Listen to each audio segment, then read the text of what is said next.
Hello, and welcome to the Mad Painter Show. Yes. Okay, honey. Today's topic is when you love it, but it clearly is not loving you. How do we know when to stop loving on these things that are causing us pain? Okay, first of all, I like to start this because I think that was my last video. I was talking about food. Honey, I stay hungry. I'm hungry right now. I need to eat something. But pizza, when I was younger, ooh, honey, pizza, ice cream, and cereal was my thing, right?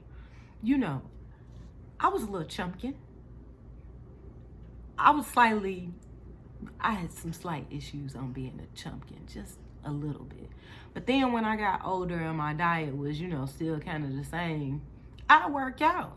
Boy, I was eating the crap out of some pizza and ice cream. I wasn't eating that much cereal as much because I was considering the sugar and whatnot, but it made a difference. But I was always eating some kind of ice cream or pizza.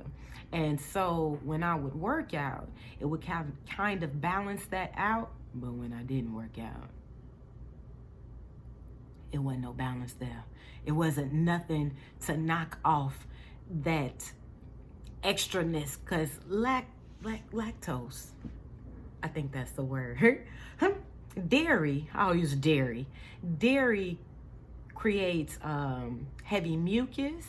It creates more fat in the and for women, for us, it's what helps with that lower gut and all that stuff.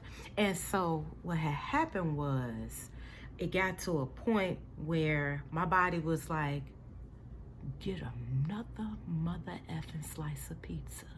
Get another one. It'll be your last. It will be your last. Test me. Because it was like I was in so much pain. It felt like it was a little man up in there. It was like, you don't want these ovaries. You don't want them. Because I'm going to snatch them down. That's how much pain I was in. And it got to a point where I was in so much pain from eating pizza. Well, it kind of minimized me wanting to eat dairy pizza. Okay, but first of all, let me tell you how it didn't really minimize them cravings. I would still crave it, but I would have to remember the pain that it had given me. So this is why we're having this conversation, okay?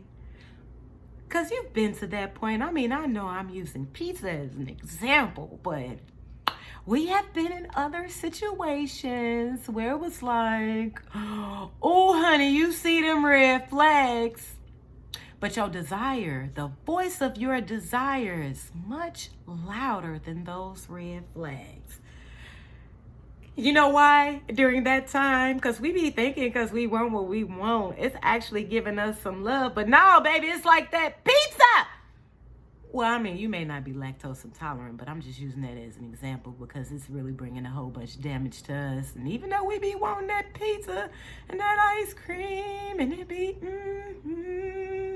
and your body is like, And so now it's coming to a point where we have to be aware of these things. We have to be aware of our desires. I'm always starting this stuff off with awareness. Do you know how important awareness is? Awareness is highly important, especially in the times that we live in. It's very important to be aware of your surroundings, aware of your body, aware of the earth. Not aware of other people's business, what be going on in the news, all that crap, stuff that be bringing you down. It's like, oh, no. So, I digress. That is what was going on in that last video. I think that ain't posted yet, that you'll eventually see, because that video has to post before this one does. So let's go to our voices now, right? So we got to be paying attention to, because this first is this awareness. And part of what helps this awareness register and click in, when self be like, self, baby, I am tired of this. I know that tingling was fantastic. That oochie coochie was wonderful. But all this drama that this is bringing along, baby, I'll just do somebody else up in there. But it can even be the lies that we're doing, the drama that we're creating, this whatever this is that's not playing in the best part of us being our best self, and that's making us do more damage to ourselves than love to ourselves. Just like that pizza. So, the things that we are needing to change, it's gonna start kicking in like, look, honey, I'm tired of this. When are we gonna make a difference? And you will recognize how I paid attention to something, right? Complaining gets us nowhere. And I recognize how, especially in relationships, we'll be in positions where we are complaining about something knowing daggone well it is getting on our nerves. And I mean, getting on that umpteenth nerve was like, do it again. Just like that pizza. And so, well, it was more like how the body was in response to the pizza, because it was like we wasn't liking that. And so now we have to pay attention to these things that are triggering us. One of these little babies said something that was extremely crucial to me. Kids, you'll learn something from them. They told me that people will trigger you, but you'll be the one that'll pull the trigger. The baby didn't say it in them words, but that's basically where we're getting to. And so we won't be at the position where we are pulling the trigger. Recognize our triggers. Paying attention to those red flags, being aware of ourselves. And that awareness comes in, hallelujah, with telling the truth. Telling the truth in love. The more we start being truthful and real with ourselves,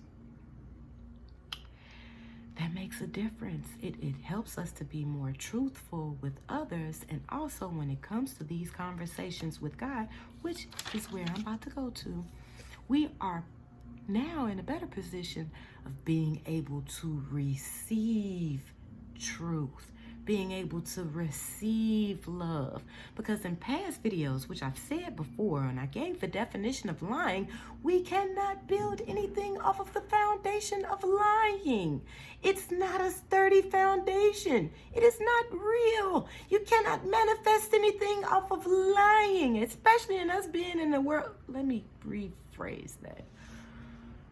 You can probably manifest things off of lying, but I guarantee you it probably won't be beneficial, and you're going to be mad as H-E double hockey sticks that you were lying about that to yourself. But I'll let you test that out if you so choose to. But where we are really deciding and to do this testing thing at is, so I realized in this journey on trying to stop eating pizza and ice cream, because even though it was hurting my body like hell, baby, I needed help with them desires. So this is where prayer and talking to God comes in. And I get that you're from people who don't have a relationship with God, but they have the Bible very much so memorized. They can always tell you what you should and what you shouldn't be doing, and how you can get a very fast ticketed trip to hell. But that's not what this is about. This is about relationship. And I understood that, okay, so there's this thing right now. I've been seeing how, as far as belief and doubt and so forth and so on, be like a scientist. Be like a scientist and willing to test, because you have these hypotheses and ideas about things. Search it out. Maybe think about it could go like this, it can go like that, but leave room for God. Actually talk to him. Do you know he's listening to you? Do you know that he loves you and is just sitting there waiting?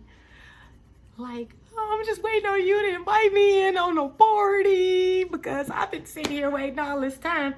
And it's one of those things where you're like expecting this, and it's like once you get there and experience it, it's like, oh my goodness, this ain't nothing like how I thought it was.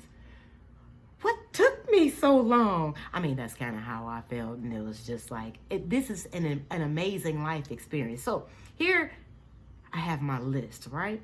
you have this awareness thing, and in you being aware, because we're going back to the scientists also, again, keeping in mind of the science thing, because there's observation and analyzation that goes on with this scientific research, right? And so here it is. And I know it's funny that I'm talking about God and science, but honey, when you understand that everything is connected, and you understand the language of things, and you understand the language of the connection and the system of things, you'll recognize when there is a disconnect and why there is a disconnect. And it's a whole new world. So when you experience, because this is an experience. Oh, I've got to talk about Job, one of these conversations. So this is the thing, and you being aware, one, there is awareness. You have awareness within yourself, and along with this awareness, observation, analyzation, look at life and nature around you. It is pretty freaking dope and amazing. I'll pay closer attention to it. From the things as small as the ants, the spiders. You may not like spiders, but hey, look at the ants. They seem a little bit safer.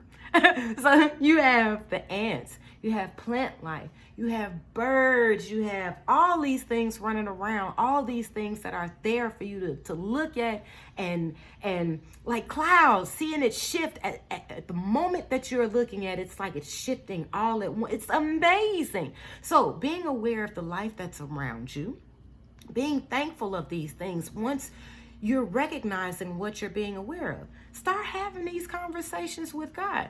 You know, once you experience God, you will understand that God is nothing like a lot of people have been presenting to you.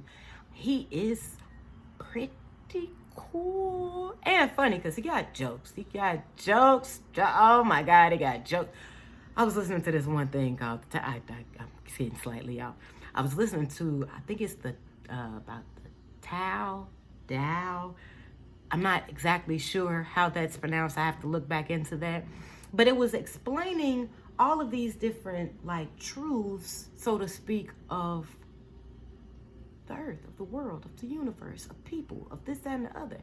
And I heard so many things connected and linked with God. It was amazing. But it was this one line that said something about, if it doesn't make you laugh, it is not the Tao or the Tao, whatever it's pronounced. And that made me think of God, because I strongly feel like that's like, it's speaking of the Creator.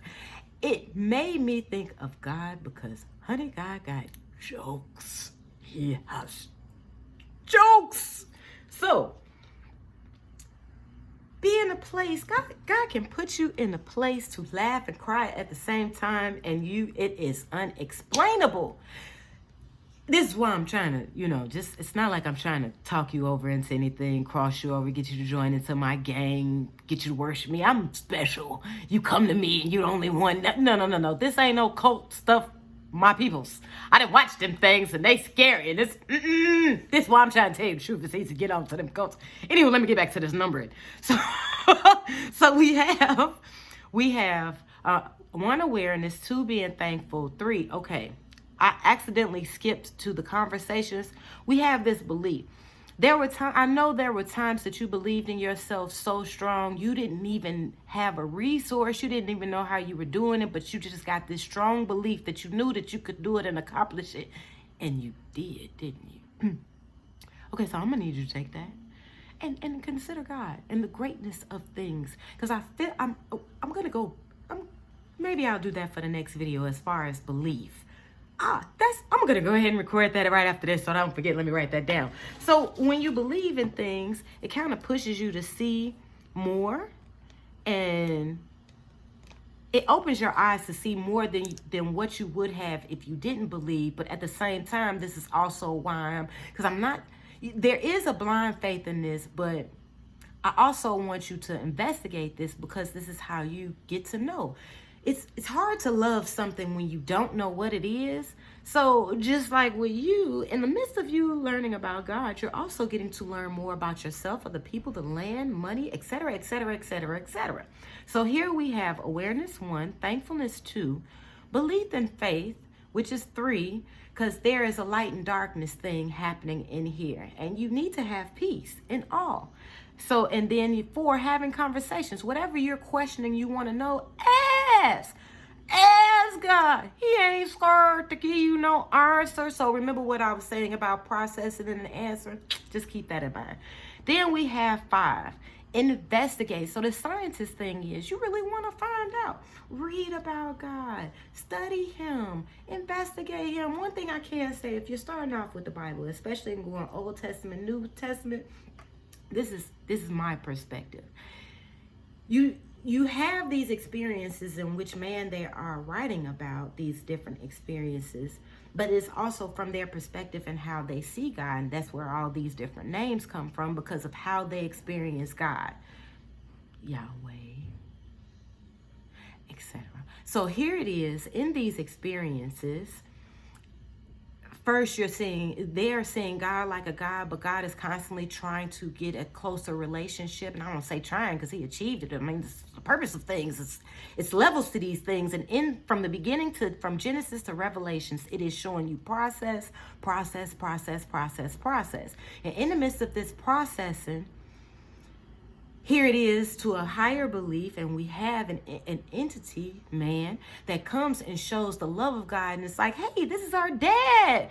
And this is like dope, because once you experience this relationship thing and see it's not just a God so far away, but it's like a dad relationship. Because when you think about the dad, and then the relationship and our DNA and blood that flows through us, etc., etc. This video go long. Sorry, that was 16. So it's like once you learn more about these things, and it expands, it is expanding you. This is how we're working on becoming our best self, and going through this process and willing to know the unknown, willing to know and open yourself up to know how is the impossible possible. And you will get the keys. You will find out. But it's your treasure. You gotta dig. It's not just sitting there like, hey. I mean, it's sitting there like this. But you gotta dig. You gotta ask questions. You have to ask, seek, knock. Be willing to investigate. And then listen to people who are in relationship too. In relationship with the author, not just the book. Because, I mean, we can learn a lot from the book, but this is deeper than head knowledge. It's crown, wisdom, knowledge, and understanding, my people. So if you've learned anything from this video, please like, share, and subscribe. Much love. I thank you guys for listening to me. So what did I write down? Belief. I'm going to go ahead and shut this one down and start on that next video on belief, because we're working on our best self, right? Right. See you guys next time. Well, you guys will see me. Yeah, I'll see you too. Okay. Love you guys. Make it great. See you soon.